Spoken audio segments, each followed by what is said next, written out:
NFL free agency is just under 60 days away, and the Broncos, they've got 13 unrestricted free agents. Who will they bring back? Who might they let go? This is your free agency early overview preview on today's episode, Locked On Broncos.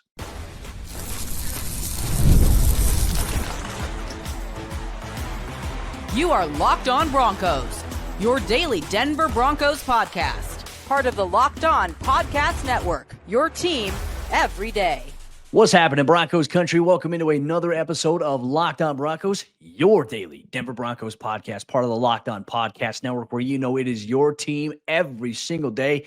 Thanks to all the everydayers out there in Broncos Country. Thanks for making us your first listen every single day, all year long, because for the true fan, there is never an offseason. We got you covered here, and obviously, there's a lot to break down on today's episode of the show. I'm Cody Roark, Broncos beat reporter for Mile High Sports, joined as always by Sayre Bedinger, site expert over there, predominantly orange.com. And look, we got a lot to break down for you here today. We'll wrap up today's episode show by highlighting the Broncos players that signed future reserves contract, which player of that group could maybe help the team in 2025. We'll take a look at which pending free agents the Broncos may want to look at keeping. And also, we'll highlight and start off today's episode show by looking over the 13 unrestricted free agents that are set to test the market or be available when the new league year rolls around in March. You'll get all that on today's episode of the show, which is brought to you by our friends over there at PrizePicks. Go to prizepicks.com/LockedOnNFL and use code all lowercase LockedOnNFL to win $50 instantly when you play $5. Sayre, my friend,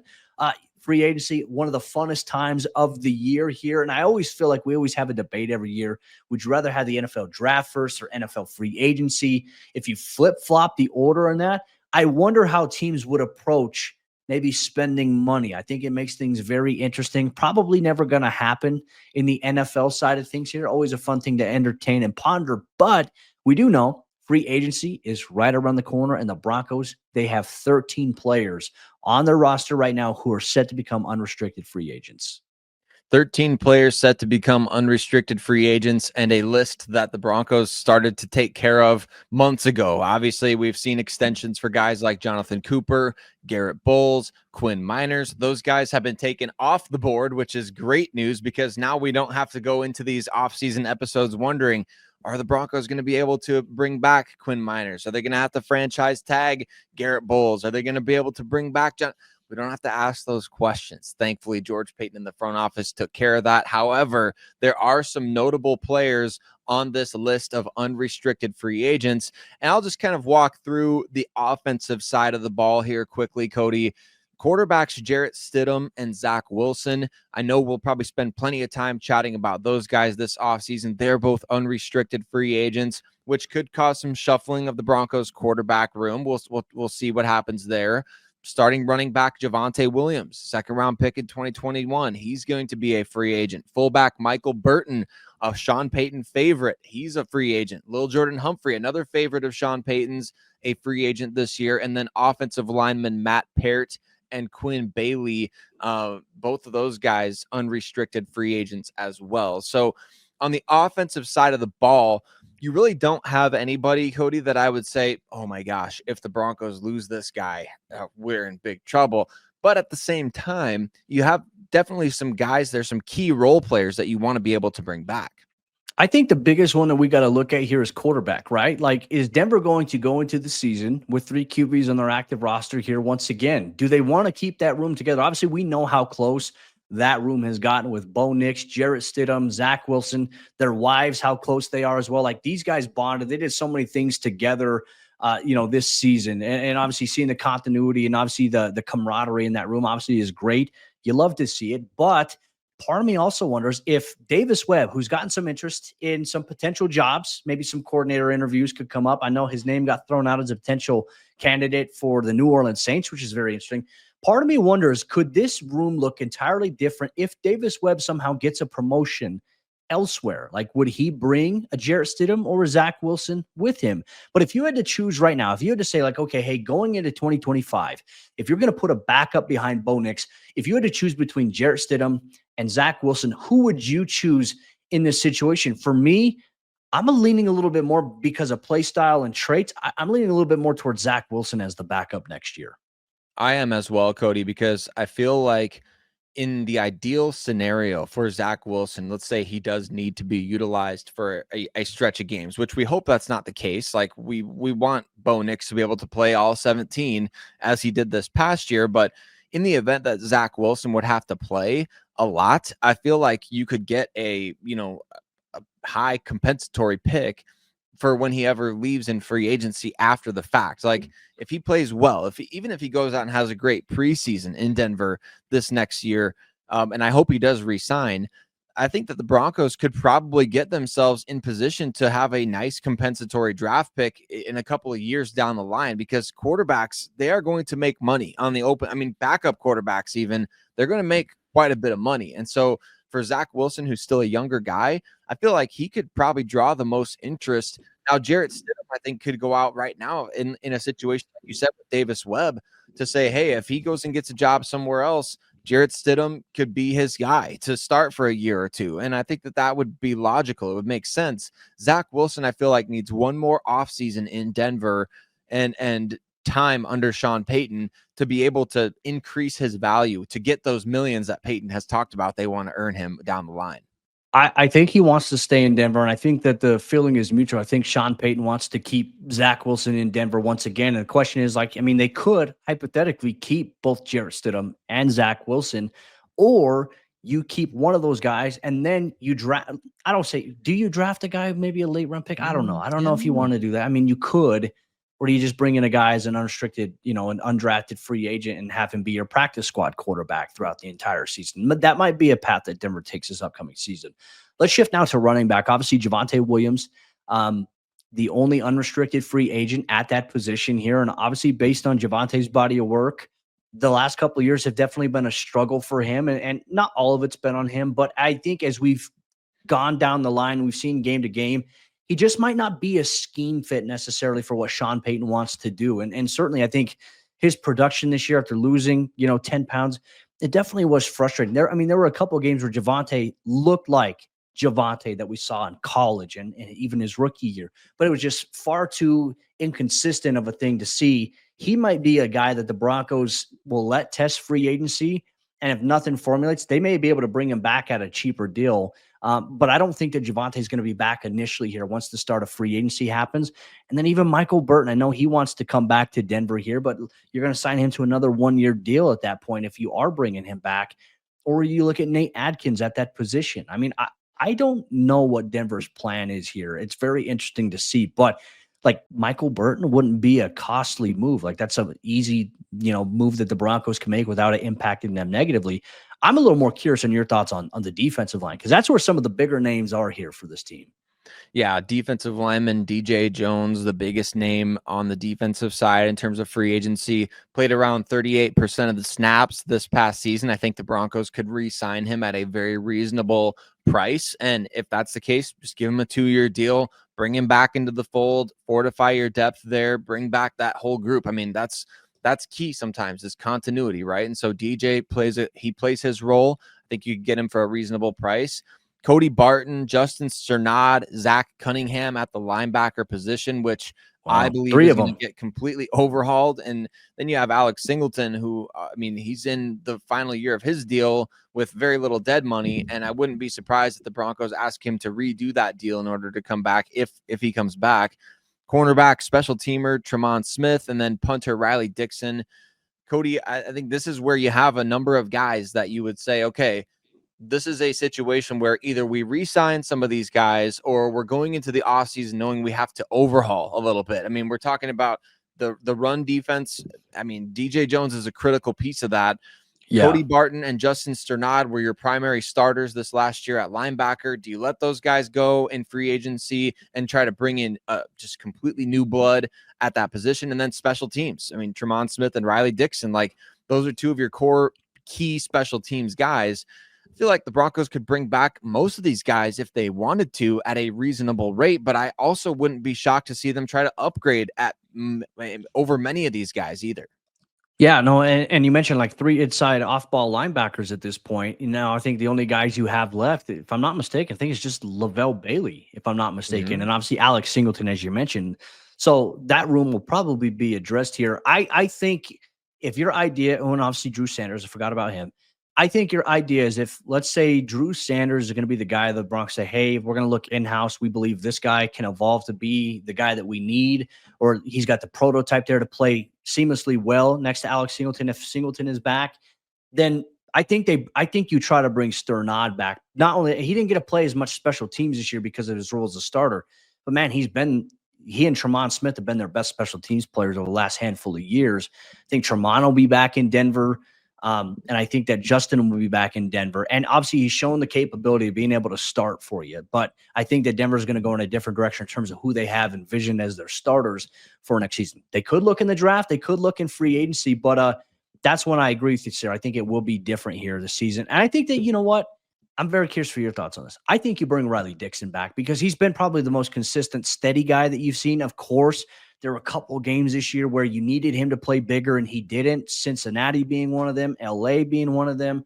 You might want to have a little more consistency in some of those bigger moments, but I think his overall body work, he was pretty dang good this season. So I think you bring Riley Dixon back if you are the Broncos. But who are some of the restricted free agents and exclusive rights free agents? And what do those terms mean? Sayre Bedinger and myself will break it down here on today's episode, Locked On Broncos. Today's Locked On Broncos podcast is brought to you by our friends over there at Prize Picks, and it's playoff time. And if you're like me, you want to make the most of these final weeks of football action. That is where Prize Picks comes in handy, because if you love football and you want a chance to win real money while watching the games, Prize Picks is the place for you. It's the best way to turn your sports opinions into cash with daily fantasy player projections. With Prize Picks, you simply pick more or less on player stats like total passing yards or rushing touchdowns for a shot to win up to 1,000 times your money. You can make your picks in less than 60 seconds, and whether you're looking for a flex play to boost your payout or you want to cash out quickly, Prize Picks, they've got you covered. And with over 10 million members and billions in awarded winnings, it's clear that people are loving this platform. Here's a special offer for Locked On NFL listeners. Make sure you download the app today and use code Locked On NFL to get $50 instantly after you play your first $5 lineup. That's Prize Picks. Run your game. Once again, download the app today and use code Locked On NFL to get $50 instantly after you play your first $5 lineup. Prize Picks. Run your game.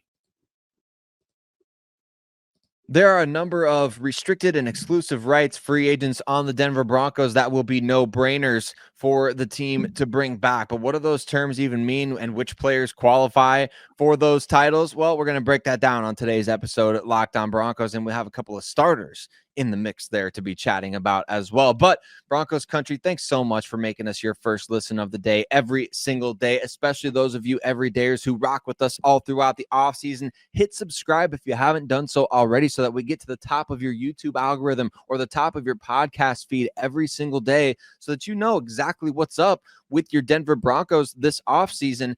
And so let's talk about this, Cody, because restricted free agents, exclusive rights free agents, basically the long and short of it is that the Broncos will have the first right of refusal with these free agents after free agency begins. Unrestricted free agents that hit unrestricted free agency, teams can negotiate with those guys. The Broncos have basically refusal rights on restricted and exclusive rights guys. And there's a number of notable players. And there's prefixed, tags that you can give, or tenders that you can give to these guys that are very team friendly. Barely any of them will even count against your top, 51, which is what counts, the top 51 contracts on your roster over the course of the offseason when you have 90 guys.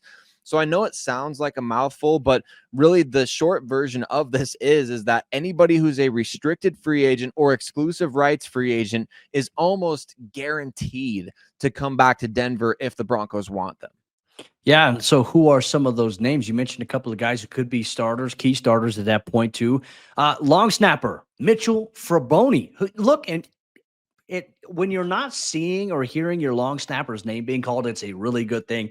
And we haven't seen that. I think the only time we've ever seen it is like when he's making a tackle, which Fraboni obviously has done a tremendous job here for the Broncos in that position. So obviously he's done really well there. But when you look at in terms of exclusive rights, guys, because Mitchell Fraboni is the only restricted free agent right now in the Broncos going into 2025. But they have a handful of very important players and young guys, developmental players who are exclusive rights free agents. I think first off, let's start off with outside linebacker Dondrea Tillman, Sayre, who obviously came in from the UFL, who was a big proponent of having success there. Now, I mean, I think what we saw from him really in his rookie season in the NFL, man, I've been so impressed by Dondrea Tillman. And I think now when you factor in that Jonah Ellis at this point, we don't know just yet. It hasn't come out as the time we're sitting down and recording this. What's going on with his shoulder? But we know it looked like the shoulder that he had injured last year when he got hit this year by Deion Dawkins on a pull play. And obviously he got ruled out of the game very quickly. So could be something that maybe requires surgery. And if that's the case, like that's going to put his timeline to be a little bit off going into OTAs and things like that. If it's the same injury to the same shoulder and if it requires surgery, that creates some questions. So I think that Dondrea Tillman coming back is paramount here for the Broncos. He's one of those guys. Your thoughts here on tight end Lucas Krull, who's also an exclusive rights free agent? I would bring Lucas back for the 90-man roster, Cody, and see what he can do once again this year. I know Sean Payton kind of alluded in his press conference on Monday, or on Wednesday, that hey, there might be some guys on this roster who could be Joker type players. I think Lucas Krull would, if you're really stretching it, I think he would probably be one of those guys with his athleticism there at the tight end position. So he's got to be one of those in-house guys that you say, hey, if he can take another step forward, may not be the best player on the field, as you know, we heard joked about from Sean Payton after the offseason activities, the offseason program. But look, Lucas is worth bringing back. I think when you go down this list, though, Cody, probably the biggest name is Ja'Quan McMillian, the slot corner, who's a starter on your team. The fact that the Broncos have gotten 2 really good years out of him, and he developed for a year prior to that, and he's now just an exclusive rights free agent, which means that next year he'll be a restricted. You've got 2 more years of team control on Ja'Quan McMillian. It's huge for the Broncos to have that in their back pocket right now. Yeah, and look, last year he had a tremendous year. I thought this year he had a good year as well, playing inside the nickel. He saw, I think, a little bit more targets and volume this year. But I think the Broncos' primary issue in terms of the coverage was really at inside linebacker. You know, there were times where J-Mac, you know, when you have teams like J-Mac's he's just like maybe an inch taller than me. Like we're almost in the same percentile in terms of height. He's obviously way more athletic than I ever was, but you look at like some of the guys he also had to face when you move, like some teams move their best player into the slot. And like sometimes you have to stay, like, you know, he has to go against Drake London from time to time.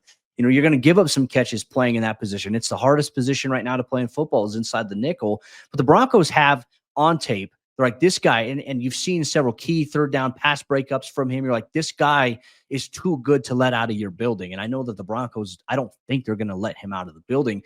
But if anything, like because you mentioned that cost control that the team really kind of has on him, like he's playing well, but at this point, it's almost like the team is going to put him in a position where it's like, all right, now this year in 2025, you have 2 really good years of play, right? And you have obviously your rookie year that you came in, you played the last game, you went up against Mike Williams. Great. That was 1 game. But now you got 2 years of good play on tape.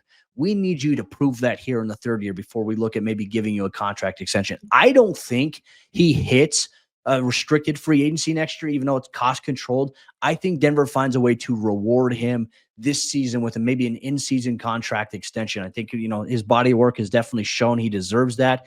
But he might be probably on this list. I would say he and Dondrea Tillman, in my opinion, are probably the 2 most important players. And then also we talk about D-line depth, a guy who's also taken a step forward in his development. Jordan Jackson, exclusive rights guy. Another guy that's in a position, I think, to maybe earn some money here going into next season. I think you find a way to bring him back. I thought he was good in the rotation at defensive end, you know, whenever Zach Allen had to come off the field, which wasn't much. But there were times when Jordan Jackson was on the field, his pass rush was much improved. And I think he's going to get even better going forward. I do too. I mean, he played a significant role as well. 310 snaps, which was 27% of the defensive snaps this past year. So for anybody that's like, man, that guy a lot was in a role barely player around. role.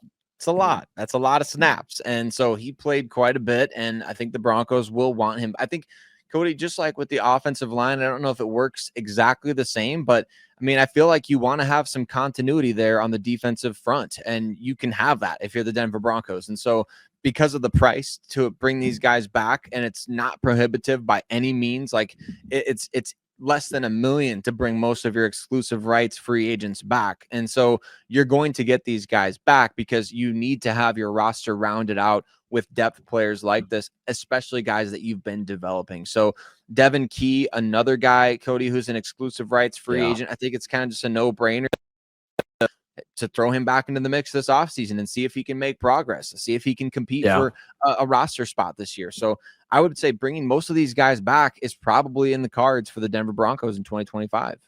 I really like Devin Key and I love JL Skinner as those two deep options, like right behind PJ Locke, Brandon Jones. I thought those guys took tremendous steps forward. And look, I think, as we get into our future reserve contract, I think some of those guys will have some competition. Maybe with a couple of players that are listed on that roster. That's something we'll highlight here in just a minute on the show. But yeah, no, I'm in agreement with you. I don't think that there's a guy on your RFA or your ERFA list that you're like, we'll let them go elsewhere. I think that you realistically, as you now are in the process of building your 90-man roster, these guys were already on your 53. So it doesn't really, impact that. I think you bring all of these guys back. I'm swiping right on that. We'll obviously play a little bit of a free agency game down the line here as we look at maybe where the team's needs are and what kind of comes out based on the vibes, the rumor mill, the tea leaves, and all that.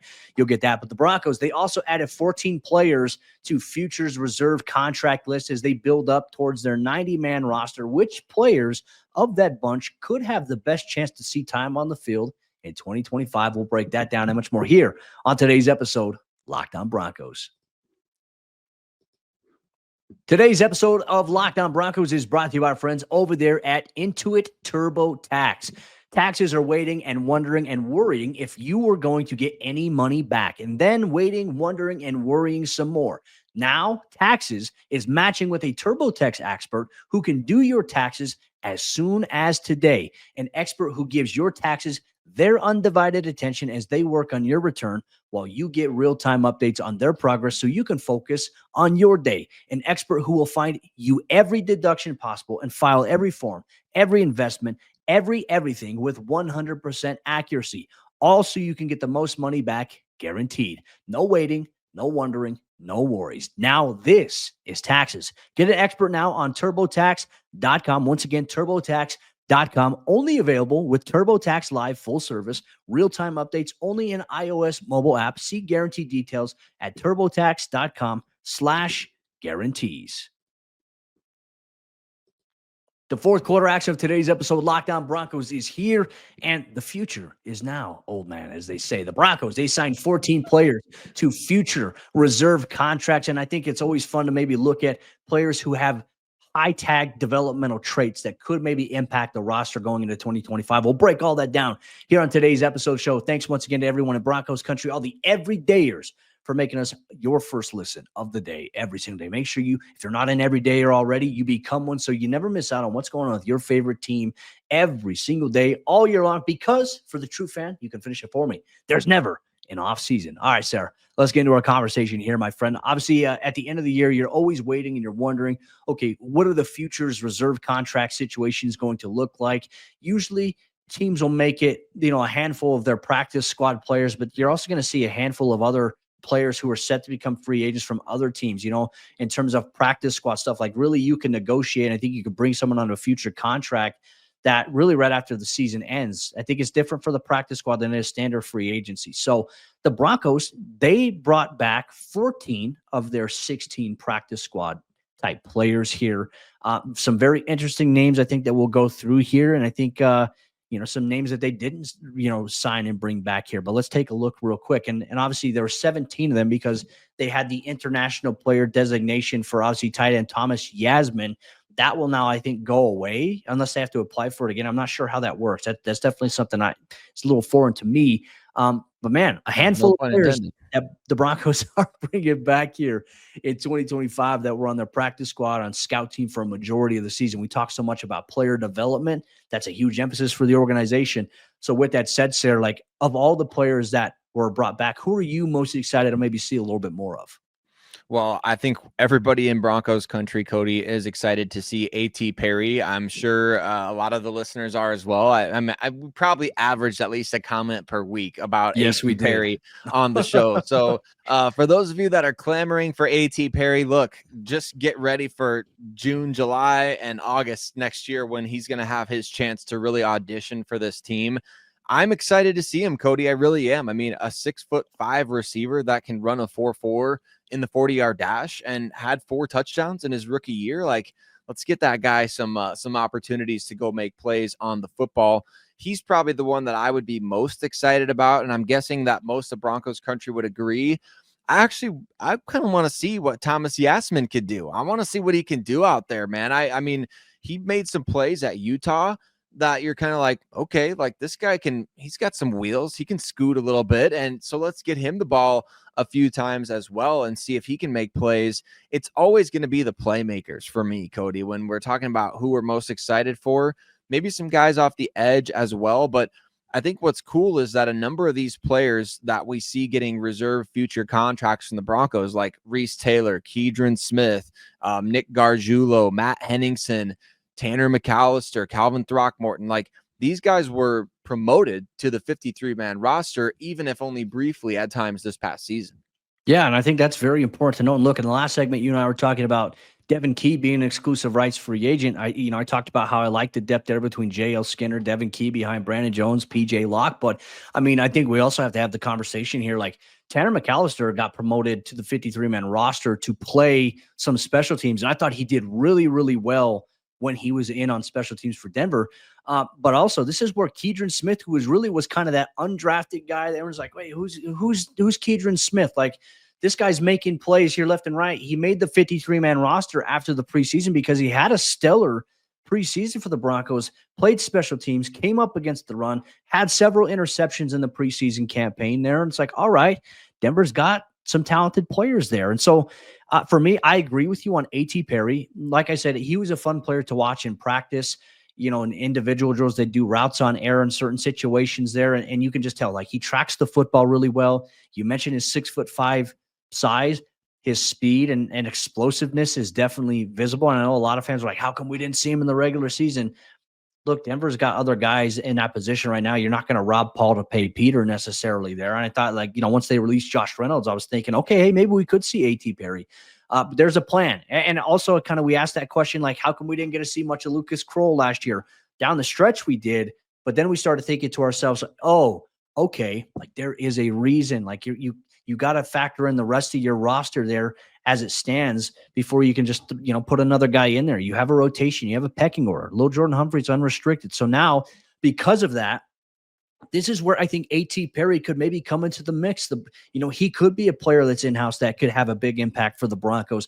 I know we're looking at maybe some free agent wide receivers for Denver. There'll be a T. Higgins episode, here in the near future. Don't worry, Broncos Country will highlight the pros and cons of that. There's the NFL draft where obviously they can maybe look at that as well. But ideally, it's like, can you look at maybe the guys that you have in-house as well? Because there is the rookie learning curve. So I'm with you there. The only one that I would say I'm not like, I always wonder about this one is Michael Bandy coming back. Look, and it's not like Michael Bandy's a guy that when I talk to players are like, hey, this is a guy who's consistently helping us on the scout team. I just think that when you look at his size, yes, he's speedy. He can run really good routes. But when you look at his size, it's like, what is that offering to the Broncos right now? Is it going to offer you something on your active roster? I don't think it will when you have guys like Marvin Mims. They're not even the same stratosphere on that. So this one is a very interesting one. But then it's like you look at the names that they didn't bring back. There were only 3. And one of them was a fan favorite that people kept asking about every week. Tight end Donald Parham Jr., who signed to the practice squad, I think, right after roster cuts happened, right before week 1. David Sills the 5th, which was a little surprising to me. And offensive tackle Cam Fleming. Yeah, I don't know why we never saw Parham throughout the course of the season. I mean, there must be something there that we'll never know about. And in terms of whatever he was doing, I mean, he knew the offense. Like he played for Joe Lombardi when he was with the Chargers. And so you would think that picking up the offense would have been easy for him, considering the Broncos, cut Greg Dulcich in the middle of the year. Like, I don't know. I don't blame him for leaving, in all honesty. And I don't know what the Broncos side of that story is either. And like I said, we may never know, but in terms of David Sills the 5th and Cam Fleming and Parham leaving, Cody, I think that's probably for the best for all those guys. And I'm with you on Michael Bandy. And with all due respect to him, it's kind of like having me on the team in a way. Like, I'm sure Michael's a way better athlete than I'll ever be, but it's like, why has he not been promoted the last 2 years? Like, he's providing maybe some intangible value to the team, but even on a 90-man roster, your spots are precious. And I think for the Broncos, there's got to be some value in going out there and taking some risks on guys who could potentially be diamonds in the rough. Like, that's one of the things that you're looking for with reserve future contracts, is not just back end of the roster guys, not just developmental guys, but let's go find a diamond in the rough. Let's go find somebody who could potentially make this team and make an impact next year. Not that they have to do that for every single move, but I would love to see the Broncos do a little bit more digging for those diamonds in the rough a little bit. Yeah, and I think that's fair. I mean, so with that said, with all these names that we mentioned, okay, let's look at one on offense. Let's look at one at defense. We'll play a little bit of game here in Broncos Country. You're more than welcome to join along. You can send your responses in on social media, or you can comment on YouTube if you're watching the show there. Choose one player on offense and one player on defense that you feel like could step foot onto the field in the regular season in 2025. That's a good one. I think I'm going to go with the low-hanging fruit offensively and say A.T. Perry, right? I think you and I would probably agree on that. Yes. Defensively, I could see it being a pass rusher, Cody. I mean, I don't know anything about KJ Cloyd or Andrew Farmer, but those guys have got some athletic traits, and that is typically a position where you can see guys make the team after a great offseason and preseason. So I might go with one of those two guys. Okay. I mean, I'm with you on A.T. Perry. You know, I would be, that's one where I would say, like, but I'm not going to take yours just because you had that as well. Like, we agree on A.T. Perry. If I had to choose, maybe go, another name here, I would probably look at, an offensive lineman, Calvin Throckmorton or Nick Gargiulo in terms of depth there. That might be something we see there. I would love to see Thomas Yasmin maybe get an opportunity at that tight end position. We'll see what they decide to do in the offseason.